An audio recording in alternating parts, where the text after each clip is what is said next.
এখন বাজে বেলা 11টা আর আমরা এখন চলে এসেছি মিশ্রিপাড়া রাখাইন পল্লীতে। আর এটা হচ্ছে রাখাইন সাংস্কৃতিক জাদুঘর, যেটার এন্ট্রি ফিস হচ্ছে 20 টাকা।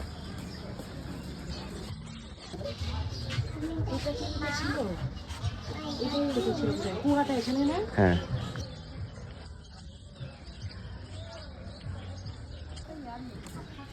এটা হচ্ছে সেই বিখ্যাত মিষ্টি পানির কুয়া, বাট কুয়ার হালচাল এখন তেমন একটা সুবিধা না। এরপর আমরা রাখাইনদের যে পল্লীটা আছে সেখানে গিয়েছি। এটা হচ্ছে রাখাইনদের স্টাডি রুম।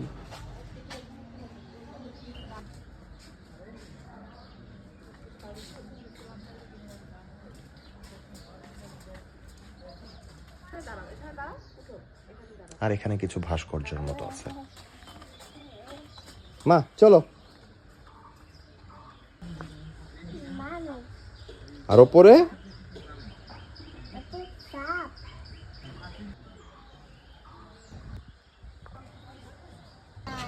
হ্যাঁ টাইগার, এসো। এরপর আমরা বেরিয়ে পড়ি তাঁতপল্লীর উদ্দেশ্যে।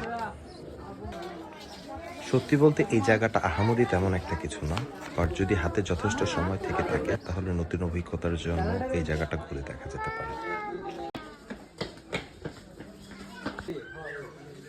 তারপর আমরা রাখাইনদের সেই ঐতিহ্যবাহী তাঁত দেখা শেষে এখানেই আজকের মতো মিশ্রিপাড়া তাঁতপল্লী ভ্রমণ শেষ করি।